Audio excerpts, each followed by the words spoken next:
माने बाराबंकी में 3 बजे तक कितने प्रतिशत मतदान पड़े, आइए जानते हैं।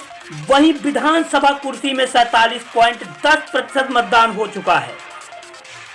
विधानसभा रामनगर की बात करें तो 46.40% हुआ है मतदान। वहीं विधानसभा बाराबंकी में 43.30% हुआ है मतदान। विधानसभा जैतपुर में भी 47.40% रहा मतदान। विधानसभा दरियाबाद में 45.20% हुआ मतदान। विधानसभा हैदरगढ़ में 43.80 तक पहुंचा मतदान। वहीं रुदौली पाट में 43.90 हुआ मतदान। आगे जानने के लिए बने रहिए।